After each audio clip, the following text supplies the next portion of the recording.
Good evening, and I want to read a verse from Psalm 99 and at verse 6. And I shared about in our last session about what name do you call upon.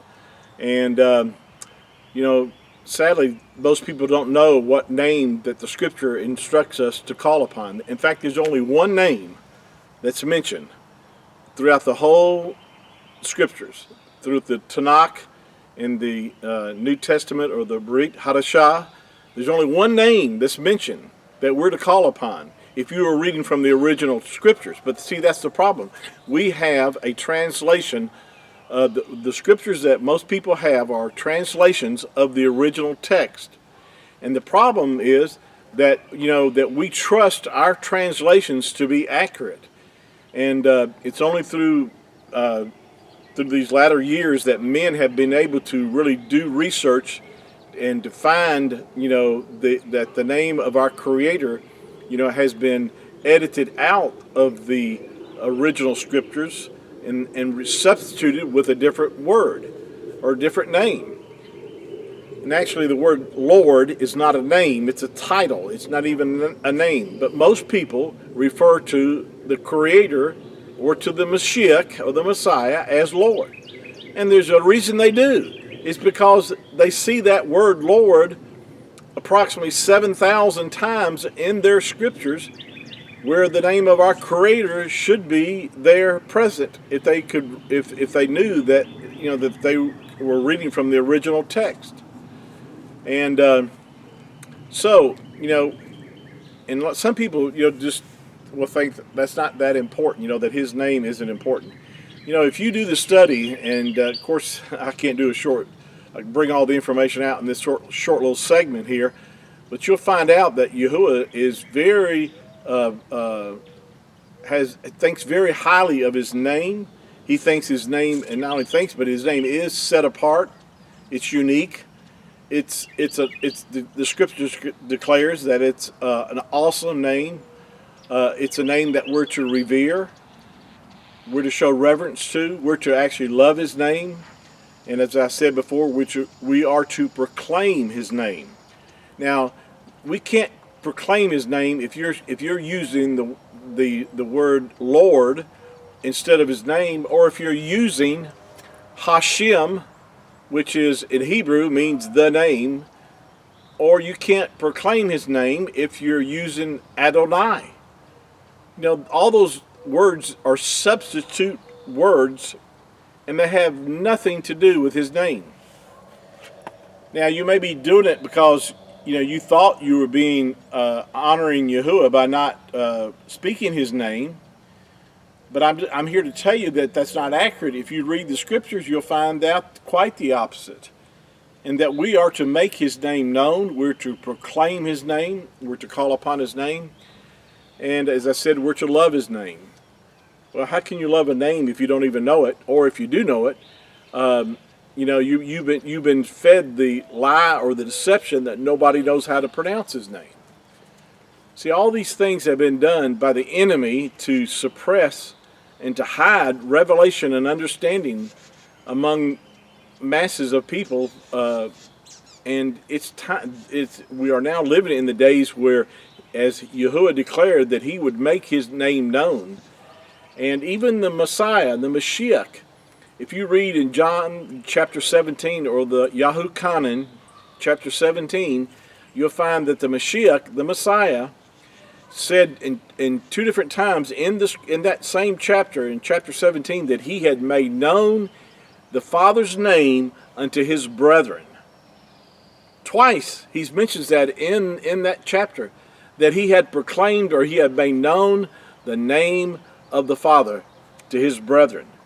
Now, why would he have to do that? It's because that the name had been hidden through tradition, and men did not know, or the common people did not know, about the name. They didn't know how to call upon the name, because the name had been hidden, and that's been perpetuated down through the centuries, and but now we're living in a day where Yahuwah is bringing forth the understanding and revelation of what his name is and how to pronounce his name.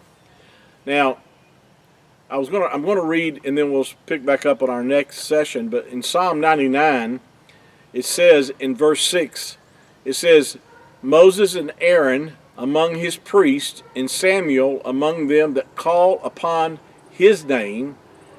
Now his name, and this is going to tell you whose name this is talking about. They called upon Yahuwah, and he answered them. Now, again, if you're reading from an English translation, your English translation is going to say they called upon the Lord. Oh, I'm laughing because I'm thinking about how this is so. It's just something that's hard to believe that this could happen. That the name of the Creator would be substituted with a title, and because of men's tradition, that they, thinking that they were being, say, quote, religious by not speaking his name, or if they were concerned that they would blaspheme his name if they mispronounced it. Now, even that shows that you do not know the character and the mercy of Yahuwah. He's not that. If you were to mispronounce his name, do you really think that he would, hold that against you? Now, he expects you to know how to pronounce his name. If you do the research and the study, you'll find that it's very easy to learn how to pronounce his name. And the problem is there's so much misinformation out there that most people, trying to in their being sincere, trying to find out, not only what his name is, but how to pronounce his name. And there's so much misinformation out there. They've got to, weed through all that. But if you'll steadfast to it, and he'll reveal that his name is Yahuwah, and you'll know that that's how his name is pronounced. And it's important for us to tell others about his name, because that's the name that we are to call upon. Now, I'm finishing up with this verse here. It says that Moses, Aaron, and the priest with Aaron, and Samuel, they all called upon the name of Yahuwah. Abraham called upon the name of Yahuwah. All through the Tanakh, this is the name that they called upon for salvation, for deliverance, for help. And this is the same name that we are instructed to call upon even in the New Testament, in the Brit Hadashah. It's not the name Jesus that's been substituted.